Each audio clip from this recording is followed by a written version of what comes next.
fantastic. So, welcome to Coffee with Markus on this wonderful Monday. What is today? August 28th. So, if you're a first time viewer here, this is what we do. We are having a coffee together, or whatever your favorite beverage is at this time of the day, wherever you are, and we'll talk about trading. I'll show you what I'm doing, I'm explaining what I'm doing, and I hope that this will help you in your trading, that you pick up some ideas, because that's the idea here of Tradier Hub, bringing different traders together, sharing different trading ideas to help you to formulate your trading plan. And that's actually what I want to talk about today, a trading plan. And one of the things is that I want to show you how I find the best stocks to trade.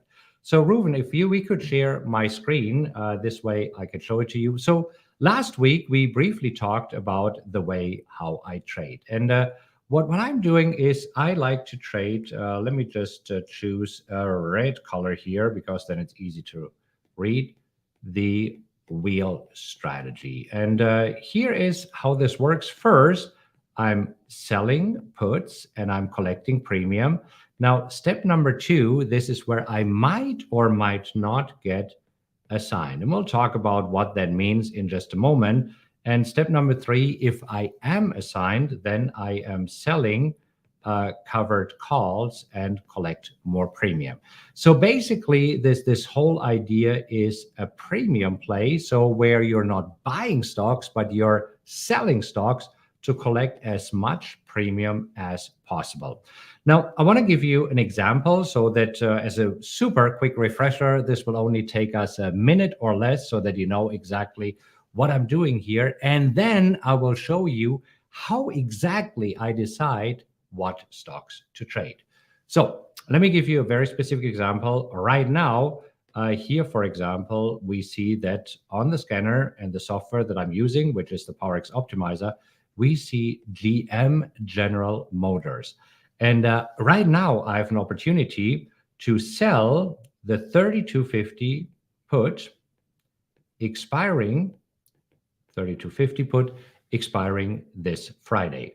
So this means that if on Friday afternoon, after the markets close, GM is closing above 3250, I just keep the premium, and I'll show you in a moment how much exactly that is. If it closes below, then I own the stock. I have to buy it at 3250, and I can sell covered calls against it. So first of all, before we go into more detail of how I'm picking the stock, let me show you if I'm adding this to the calculator. And let's see what happens if I were to trade GM. Right now it is trading at 33.30, right? I would sell the 3250 put expiring in 4 days. For this right now, I can probably get around 20 to 22 cents. And based on the amount of options that I would trade on my account size, which is 62, I would collect $1,364 in premium. Now, on an annualized basis, that would be 49%, and this is all good. And this is exactly what I did last week. I sold the 32 put for GM, pocketed around $1,500. It expired worthless, so all is good. But what if you get assigned? What if GM drops to 32, 31, or 30, and now you have GM? Is GM a stock that you want to own? So this is where today's video or today's show is the first part of my trading plan, where I show you what exactly I'm trading. Because you see, everybody should have a trading plan. And for me, there are 5 elements to a trading plan. Number 1 is that you specify what exactly are you trading. And that's what I'm going to want to talk about today. Over the next few weeks, we take more a look at when exactly to enter. Number 3, when to exit. Then I do believe that it is important that your trading plan has some money management rules and position sizing. And number 5, some other rules. As an example, I do not like to trade on abbreviated trading days. What does this mean? As an example, here in the US, we have Thanksgiving. It is typically on a Thursday. And then on a Friday, we have an abbreviated trading days where it's only a half day of trading. I don't like to trade on those days. Another Other rule is make a mistake, liquidate, but we'll talk about those as we continue our journey together here in Coffee with Marcus on the Tradier Hub. So make sure that you're subscribing and tuning in, that you don't miss a video. So let's talk about, first of all, of what to trade. And I'm going to open it up and zoom in a little bit so that you can see exactly what to trade. So first of all, I like to trade value stocks. And how do you define value stocks? And everybody has a different criteria for this. So I want to show you my criteria for it. And then we are taking a two very specific example of value stocks that have popped up today as possible trades. So first of all, I want to make sure that they are profitable according to Google Finance. And I'll show you how exactly you can figure this out. And I'm showing you exactly today what to look for. Because you see, preferably, I want to see that they have profitable quarters, but profitable years are okay. Now, we know that in 2020 and 2021, we had the pandemic. So this is an exception. If a company like Nordstrom, for example, or Walmart or Target, which I consider value stocks, had a rough year in 2020 when they had to close down all of their stores, that is fine. But let me show you of how we find these first two criteria before I show you these other criteria, and we go through it step by step. So first of all, I want to bring up again GM as an example, just because I traded it last week and it is a possible trade right now. So you see, the tool that I'm using is the PowerX Optimizer, and everything here is built in. So I do see, for example, the income statement, where I see, okay, they are profitable over the past 5 years, right? But I also want to show you how to do it if you do not yet own the PowerX Optimizer, which is absolutely cool. Because this is where we can go to the good old trusted Google. And as we know, the Googles pretty much know everything. So what I'm doing is I'm opening Google Finance. So it's finance.google.com. Go to this page, and this is where you will see that underneath these charts, you have the income statements. And the first thing is that I take a look at the quarterly income statements, and I want to make sure that on a quarterly basis, it is orderly. The blue here is the revenue. The orange one is the profits. And we see that GM has some nice revenue together with profitability. No real surprises there. This speaks for a value stock. Now, I just want to show you what this would look like if you head over here and click on annual. So let's just do this. We click on annual. We can zoom in a little bit so that you see it. And for 2018, 2019, 2020, 21, and 22, I mean, nice, solid revenue. That for me is the income statement of a value stock. Now, on the other hand, let's just take a look at, for example, a growth stock like Peloton, right? I mean, here we go. We have Peloton Interactive, and we take a look at the quarterly statement first. And the first thing that you notice here, looking at the quarterly statement, you see that they're not even making a profit. It seems that the revenue quarterly is pretty stable, but they're posting a loss every single quarter. Now, again, I don't like investing in companies that are producing a loss and hope that they will turn around. That is not what I have in mind. And if you're also looking at the annual statement here, the annual statement, this is where you see Peloton, for example, had tremendous growth, went from approximately $1 billion in 2019 to $2 billion in 2020. And then during the pandemic, everybody wanted to have a Peloton bike. It seemed this way. They went to 4 billion, and now, as you can see, the revenue is declining. At first, they were posting small losses, but now the losses have widened. So that is not a stock that I want to own. So I hope that this helps you when you see a positive example of what I'm looking for, and also a negative example of what I'm not looking for. And if this is helpful at all, do me a favor and click on like, and maybe you want to share this video with somebody who could use this information as we continue going through this. Also, as always, if you're joining us live and you do have any questions, post them right now in the live question box. I will not be able to see the questions that you're posting after the show. But if there's any questions while we are live, I can answer them. And that is your incentive to join us here live. Okay, so going back to GM, it fits all of our criteria of my trading plan here. So let's move on to the next elements of the trading plan of how I select these value stocks. So GM, profitable according to Google Finance. Let me just do this and go here. Check. Preferable profitable quarters, but profitable years are okay. Check. Next, what is a characteristic of a value stock? Well, for me, it is that it is paying a dividend. However, as you can see, for me, that's a rule of thumb and should be obeyed. But if everything else checks out, no dividend is okay. Well, this is where, again, we can take a look here in PowerX Optimizer, where we have all the information that we need right at our fingertips. And we do see that GM is paying a dividend, and the dividend yield is 1.09. And again, if you don't have the PowerX Optimizer, that is fine too. We can jump over again to our trusted Google Finance, and this is where we see the same information.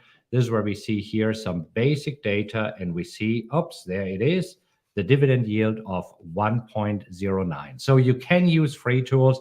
You can use a paid tool like the PowerX Optimizer. It doesn't matter. You get the information one way to another. So this is here another check, and we are good to go. So let's continue down our list and see what other criteria do I have to identify the value stocks. So I like to see that the stocks that I'm trading have a PE ratio of less than 50. And I want to show you a couple of examples here. So as an example, right now, if we are looking at GM on the PowerX Optimizer, we see right here immediately, okay, the PE ratio is actually pretty low. It's 4.59. Right now, I believe that on average in the S&P, the PE ratio is somewhere between 16 and 20. I would have to look it up, so that's an educated guess. So this here is actually a nice and low PE ratio, which is the price to earnings ratio. Now, if you look at another extreme, one of everybody's darling right now, NVIDIA, right? So NVIDIA, let's see what is happening here. And NVIDIA right now has a crazy valuation with a PE ratio of 244. And basically, it means that, if you're investing in this stock, it will take them 244 years until they basically make their earnings based on the market cap. But we know that NVIDIA is just growing like crazy. Anyhow, this is an example of what not to do. And as always, you find all of this information on the good old Google Finance. So you also here have the PE ratio. And again, we are still looking at GM, and there it is of 4.62. All right. Going back there and looking at the other criteria of how I'm selecting the best stocks to trade here, let's actually jump back to my trading plan here and zoom in so that we can see it a little bit. So the next thing that I like to do is I don't want to trade super illiquid stock, or I don't know, penny stocks, stocks that are not big in terms of market capitalization. And therefore I say the market capitalization, I want to see 5 billion or more. Now, I also said it is okay to adjust to 2 billion until we make new all-time highs, because as you know, especially last year, we were in a bear market. We were 25, 30% off the highs. And this is what we need to consider. This is where the market cap obviously is shrinking. So this is another criteria. And again, if we are looking here at the example of GE, where we see, okay, not GE, GM. GM has a market cap. Nope, I'm still having here displaying NVIDIA. So let's jump over to GM so that we see the market cap for GM.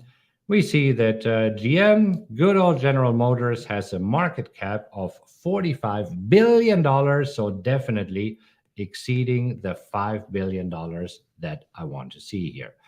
So these are my main criteria of how I pick the right stocks. Now I want to show you a few more things that I wrote down just for me to help me remembering a few things. Now, I like to choose stocks with weekly options because we talked about it last week. I like to sell options that have a fairly short fuse. I like the idea of weekly paychecks, and this is why I want to make sure that the stocks that I'm trading have weekly options. Also, want to make sure that the earnings must be after the expiration date of an option. Also, want to make sure that the stocks have a correlation of 0.65 or lower with other stocks or ETFs in the portfolio. And let me show you what I mean by this. I don't want to be overexposed in one sector. And this is why in PowerX Optimizer, we have the built in asset correlation where I can just take a look at the stocks that I own. And right now it is four stocks. Number one is PNC, NEE, CSIQ, and ALB. And we see here the correlation. A correlation of one means that they're basically moving exactly the same way. A correlation of zero means that they are moving in the opposite way, meaning if one goes up, the other one goes down. And around 0.5 means that they're not correlated, that they're doing their own thing. So for me, my cutoff criteria, as you have just seen, is a correlation of 0.65. And you see here that everywhere the correlation is lower than 0.65. And this is good. This is just another criteria for me that I would like to see, another check mark before I enter a stock. I don't like to trade leveraged ETFs. I don't like to trade biotech stocks. I don't like to trade Chinese stocks like Baba, Pinduoduo, and I don't like to trade crazy stocks. And I shouldn't do a check mark there. In fact, I should just say no, no, no, no. And again, this is just for me. Everybody's trading plan is slightly different. This is my trading plan that I've developed over the years. I do believe that every trader needs a trading plan. So I hope that you have a trading plan there as well. Okay, let's, before I show you some more examples here and show you a couple of trades to consider for today, I want to take a look at the questions here from MM79. Really appreciate that you're here. So one of the questions is, if the stock price gets close to your put strike, would you consider rolling the put down and out to potentially get a better purchase price? And there's a follow-up question that says, would you ever roll to avoid purchasing the stock? First of all, no. And here's why. As an example, before I enter a trade, I have done this analysis. So it's a great question here. But you see, right now, if I'm selling in GM, the 3250 put, I made a decision, or basically two decisions. And the first decision is, yes, I want to own GM. I'm okay with this. This is why I'm showing you why I'm doing this analysis before I enter a trade. Again, step number two in the trading plan is that I want to determine when exactly to enter. But here, do I want to own the stock? Yes. And number two, am I comfortable owning it at 3250? And the answer is yes, I am comfortable at buying it at 3250. So regarding your question, would you ever roll avoiding purchasing a stock? No, because before I entered the trade, I already said, hell yes. Unless there's something that fundamentally has changed. For example, if between today and Friday, it is somehow announced that GM no longer produces cars and is now producing washing machines, as an example, right? I mean, it's something ridiculous and crazy like this that would completely flip their business model upside down.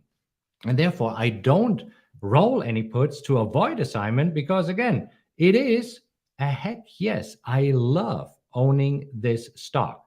So I actually want to get assigned because right now, since it is trading at 33.13, I would be able to buy this stock at a discount. So it is a great question. And there are some traders who prefer not owning the stock. And that is okay. In this case, you would roll. For me personally, I am comfortable owning the stock. So now that we run through this example with GM, let's actually take a look at another example. If you want, I mean, it's completely up to you.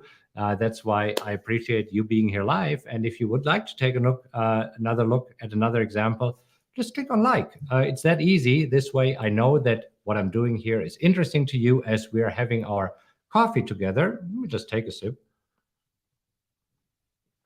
during this Coffee with Marcus show. All right. So another example here would be Qualcomm. And again, we're going down the list and we can use the PowerX Optimizer or we can use Google Finance. It's the same. I'm using PowerX Optimizer here right now because it's a little bit easier for me. I have all the information that I need right here. Because the question is, first of all, is oops, it's not what I wanted to do, not a B, it's supposed to be a P. Is the PE ratio smaller than 50? And it is 14.44. Does it pay a dividend? Yes, it does pay a dividend. The dividend yield is 2.92. What about the market cap? I want to see a market cap above 5 billion. Yes, we see it is 124 billion. Okay, so check, check, check. All of this is good. Now I like to take a look at the income statement, and I like to take a look at the income statement on a quarterly basis. Well, I want to see, okay, how are we doing here on a quarterly basis? And we're doing good. You see Qualcomm fairly stable in terms of the revenue, fairly stable in terms of the profits here. And this is where we can also then jump over to the annual statement, and we see the annual statement actually looks so much better. Qualcomm back in 2018 still operating at a loss, but then in 2019, which is now 4 years ago, a nice and steady growth, not only in terms of revenue, which is the blue line, but also in terms of profits, which is the green bar here. So this is where I must say Qualcomm, definitely a stock that meets my criteria here. So again, this is where over the next few weeks, we're doing multiple parts to this so that I show you exactly how I'm trading. But this is where for today, I wanted to mainly show you step number one in the trading plan is what to trade, how exactly I do this. Over the next few weeks, we will talk more about when to enter, when to exit, money management, and position sizing. But let me know if so far you do have any questions and if this is helpful to you at all, because that's why I'm here to provide some information on how I trade. And again, not sitting here saying that you need to trade exactly the same way as I do. All I'm saying is take this as, I don't know, inspiration, as some trading ideas in the same way as you are taking it from other traders who are here on Tradier's Hub, because that is how ultimately you develop a trading plan that is perfect for you. Because the question always is, or I get asked this question a lot, what is the best trading strategy? Well, I'll tell you, the best trading strategy is the trading strategy that lets you sleep at night. If you're waking up in the middle of the night and say, oh my gosh, what have I done? Why am I in these positions? And you're worrying, then you don't have a great trading plan. A great trading plan is where you're waking up in the morning, looking at your positions, and you're still happy with your decisions that you made when you bought or when you somehow entered into the trade. I just say opening the trade because you might be a short seller. One of my friends, my best friend actually, Rob, he loves to sell short. That is his thing, right? So this is why I don't want to necessarily say that you have to buy a stock, but here I want to show you how I'm trading the wheel strategy. Now, as always, we like to keep these to 30 minutes or less so that it is easy for you to consume it. And especially if you watch it on 1.5 or 2 times, then you are done with this in 15 to 20 minutes. But as you can see, it pays to be live here because then I can answer your questions live. So make sure that you tune in again next Monday. I'm not quite sure. Next Monday might be Labor Day, so we're not. Next Monday is Labor Day. We don't know exactly what we are going to do, but you know what? The easiest way to do it is hit the subscribe button and hit the little notification bell, because this way you get notified whenever anybody here on Traders Hub is going live. And this way you can make sure that you never miss a show, because it even pops up on your phone, on your computer, wherever you are. All right. Hope this helps. Have a great rest of your day, and I'll see you in the next Coffee with Marcus.